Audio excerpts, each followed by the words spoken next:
ಕೋಟಿ ಕೊಡ್ತಾ ಇದ್ದಾರೆ ಬಿಜೆಪಿ ನಮ್ಮ ಶಾಸಕರಿಗೆ ಬೇಡಿಕೆ ಇಟ್ಟಿದ್ದಾರೆ ಅಂತ ಹೇಳ್ತಾ ಇದ್ದಾರೆ ಸರ್. ಅದಾನಿ ಅಂಬಾನಿ ದುಡ್ಡಿದೆ, ಏನನ್ನ ಮಾಡ್ಬೋದು ಅವರು.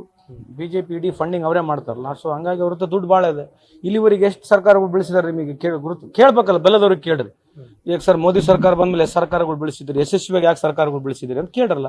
ಅದ್ರ ಬಗ್ಗೆ ನಾವೇನ್ ಕಮೆಂಟ್ ಮಾಡೋಣ? ಅಲ್ಲ, ಈ ತರ ನೀವು ನಮ್ಮ ಪ್ರಶ್ನೆ ಕೇಳಿದ್ರೆ ನಾವೇನ್ ಕಮೆಂಟ್ ಮಾಡೋಣ ಹೇಳ್ರಿ? What you want me to comment? Comments ಬೇರೆ ಏನಿದೆಯಾ?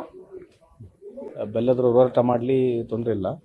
ನಾನೊಬ್ಬ ಇಂಡಸ್ಟ್ರಿಯನ್ನು, ಬೆಲ್ಲದು ಕೂಡ ಇಂಡಸ್ಟ್ರೀಸ್ ಇದೆ. ಎಲ್ಲನ KDB ಲ್ಯಾಂಡ್ ನೀವು ತಗೊಂಡಾಗ ಲೀಸ್ ಕಮ್ ಸೇಲ್ಡೆಡ್ ಮಾಡಿರ್ತಾರೆ. ಲೀಸ್ ಕಮ್ ಸೇಲ್ಡೆಡ್ ಏನು ಮಾಡುತ್ತಂದ್ರೆ there is a provision under act, ಅಂದ್ರೆ ಅದು ಆಕ್ಟ್, ಅದು ಸರ್ಕಾರದ ಒಂದು ಆಕ್ಟ್. ಇದೊಂದೇ ಅಲ್ಲ, all over India, all over Karnataka, especially ನಮ್ಮ ಕರ್ನಾಟಕದ ಸೇಮ್ ಲೀಸ್ ಕಮ್ ಸೇಲ್ಡೆಡ್ ಅಂತಂದ್ರೆ ಯಾವುದೇ ಒಂದು ಲೀಸ್ ನಾವು ಕೊಟ್ಟಾಗ ಆ ಸಂಸ್ಥೆಗೆ, ಜಿಂದಾಲಲ್ಲಿ ಯಾವುದೇ ಸಂಸ್ಥೆ ಇರಲಿ, ಕಾನೂನು ಪ್ರಕಾರವಾಗಿ ಷರತ್ತುಗಳನ್ನ, ಒಳಪಂಡಿರ್ತಕ್ಕಂಥ ಷರತ್ತುಗಳನ್ನ ಕಂಪ್ಲೀಟ್ ಆಗಿ ಅಲ್ಲಿ ಇಂಪ್ಲಿಮೆಂಟ್ ಮಾಡಿದ್ರೆ ಕನ್ವರ್ಟ್ ಮಾಡಿಕೊಡ್ಬೇಕು. ಲೀಸ್ ಕಮ್ ಸೇಲ್ಡೆಡ್ ಅಷ್ಟೇ. ಸೊ ಅವ್ರು ಸಂಪೂರ್ಣ ದುಡ್ಡು ಕೊಟ್ಟಿರ್ತಾರೆ. ನನಗಿರ್ತಕ್ಕಂಥ ಮಾಹಿತಿ ಪ್ರಕಾರ ಸಂಪೂರ್ಣ ದುಡ್ಡು ಕೊಟ್ಟಿರ್ತಾರೆ, ಅವಾಗಲೇ ಕೊಟ್ಟಿರ್ತಾರೆ. ಆ ದುಡ್ಡಿಗೆ ನಾವೇನು ಮಾಡಿರ್ತೀವಿ, ಲೀಸಿಗೆ ಕೊಟ್ಬಿಡ್ತೀವಿ, ನಾವು ಅಕ್ವೈರ್ ಮಾಡಿ ಲೀಸಿಗೆ ಕೊಟ್ಟಿರ್ತೀವಿ.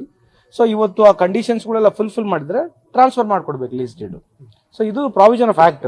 ಇದಕ್ಕೆ ಬೆಲ್ಲದ್ರವ್ರಿಗೆ ಏನಾರ ಬೇರೆ ಅಭಿಪ್ರಾಯ ಇದ್ರೆ ಅವ್ರು ಮಾಡ್ಬೋದು. ಯಾಕಂದ್ರೆ ಈಗ ಅವರು ಇಂಡಸ್ಟ್ರೀಸ್ ಇದ್ದಾರೆ, ಕೇಂದ್ರ ಸರ್ಕಾರ ಅವ್ರದೇ ಇದೆ.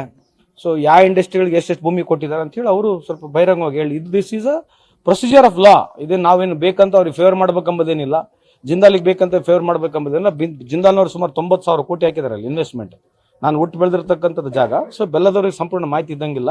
ಬೇಕಿದ್ರೆ ಇನ್ನ ಮಾಹಿತಿ ಬೇಕಿದ್ರೆ ನಾನು ಬೆಳಕು ಚೆಲ್ಬೋದು ಅವರಿಗೆ. ಅದಕ್ಕೆ ಒಂದು ಪ್ರಯತ್ನ ಮಾಡಿದ್ರು, ಆ ಸಂದರ್ಭದಲ್ಲಿ ಆಗ್ಲಿಲ್ಲ. ಅದಕ್ಕೆ ಈಗ ಗವರ್ನರ್ ಮುಖಾಂತರ ಒಂದು ಪ್ರಯತ್ನ ಮಾಡ್ತಾ ಇದ್ದಾರೆ. ಅಲ್ಲ, ಅವ್ರು 100 ಕೋಟಿ ಕೊಡ್ತಾ ಇದ್ದಾರೆ ಬಿಜೆಪಿ ನಮ್ಮ ಶಾಸಕರಿಗೆ ಬೇಡಿಕೆ ಇಟ್ಟಿದ್ದಾರೆ ಅಂತ ಹೇಳ್ತಾ ಇದ್ದಾರೆ ಸರ್. ಅದಾನಿ ಅಂಬಾನಿ ದುಡ್ಡಿದೆ, ಏನನ್ನ ಮಾಡ್ಬೋದು ಅವರು. ಬಿಜೆಪಿ ಇಡೀ ಫಂಡಿಂಗ್ ಅವರೇ ಮಾಡ್ತಾರಲ್ಲ, ಸೊ ಹಂಗಾಗಿ ಅವ್ರ ಹತ್ರ ದುಡ್ಡು ಭಾಳ ಇದೆ. ಇಲ್ಲಿವರೆಗೆ ಎಷ್ಟು ಸರ್ಕಾರಗಳು ಬೆಳೆಸಿದಾರೆ ನಿಮಗೆ ಕೇಳ್ಬೇಕಲ್ಲ, ಬೆಲ್ಲದವ್ರಿಗೆ ಕೇಳ್ರಿ.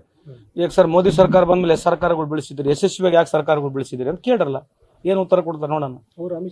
ಸರ್ಕಾರ ಯಾಕೆ ಬೆಳೆಸ್ತೀರಂತ, ಇದಕ್ಕೆ ಬೆಳೆಸ್ಬೇಕು. ಕಾನೂನುಬದ್ಧವಾಗಿ ಸೋತಿದ್ಮೇಲೆ ಒಂದು ಶಾಸನಬದ್ಧವಾಗಿ ಆಗಿರ್ತಕ್ಕಂಥ ಸರ್ಕಾರ ನೀವು ಹೇಳಕ್ ಬಿಜೆಪಿ ಬರ್ಬೇಡ್ರಪ್ಪ ಪಾರ್ಟಿಗೆ 5 ವರ್ಷ ಆದ್ಮೇಲೆ ಬರ್ರಿ ಅಂತ ಹೇಳ್ಬೇಕು. ಯಾಕೆ ತಗೋಬೇಕು? ಬೇಕಾಗಿ ಅದೇ ಹೇಳ್ತಿರೋದ್ರಿ. ಶಾಸಕರನ್ನ ತಗೊಂಡು ಫ್ರೀ ಬರ್ತಾರೆ ಯಾರನ್ನ ಶಾಸಕರು ಗೊತ್ತಿಲ್ವಾ ನಮಗೆ? ಬೆಲ್ಲದ್ರು ಬರಕ್ಕೆ ಅಲ್ಲ, ಇದ್ರ ಬಗ್ಗೆ ಚರ್ಚೆ ಮಾಡಿದ್ರೆ ಮಾಡ್ಲಿ, ಬಹಿರಂಗವಾಗಿ ಆಗ್ಲಿಲ್ಲ ಚರ್ಚೆ. ಇದೇ ಕೆಲಸ ಬಿಟ್ಟರೆ ಬೇರೆ ಇದೆ. ಸಾರ್ವಜನಿಕ ಜೀವನದಲ್ಲಿ ಸರ್ಕಾರಗಳು ಜಾಸ್ತಿ ಆಗಬೇಕು, ಕೇಂದ್ರ ಸರ್ಕಾರ ಅವ್ರದೇ ಇರಬೇಕು, ರಾಜ್ಯ ಸರ್ಕಾರ ಅವ್ರದೇ ಇರಬೇಕು, ಲೂಟಿ ಹೊಡಿಬೇಕು. ಈ ಕೇಂದ್ರ ಸರ್ಕಾರ 10 ವರ್ಷ ಲೂಟಿ ಹೊಡೆದಿರ್ತಕ್ಕಂಥ ಮಾತಾಡ್ತಾರೆ, ಡಿಬೇಟಿಗೆ ಬರ್ತಾರ ಕೇಳ್ರಿ. ಬಂದ್ರೆ ಮತ್ತೆ ಕುತ್ಕೊಂಡು ಮಾತಾಡೋಣ. 10 ವರ್ಷದಲ್ಲಿ ಕೇಂದ್ರ ಸರ್ಕಾರದಾಗ ಏನ್ ಮಹಾ ದೊಡ್ಡ ಕಾರ್ಯಕ್ರಮಗಳು ಆಗಿದಾವ ಅಂತ ಏನನ್ನ ಚರ್ಚೆ ಮಾಡಂಗಿದ್ರೆ ಅದ್ರ ಬಗ್ಗೆ ಚರ್ಚೆ ಮಾಡೋಣ. If you like this video, ಬೇಗ ಲೈಕ್ ಮಾಡಿ, ಕಾಮೆಂಟ್ ಮಾಡಿ, ಶೇರ್ ಮಾಡಿ ಹಾಗೂ ಯೋಯೋ ಟಿವಿ ಕನ್ನಡವನ್ನು ಸಬ್ಸ್ಕ್ರೈಬ್ ಮಾಡಿ.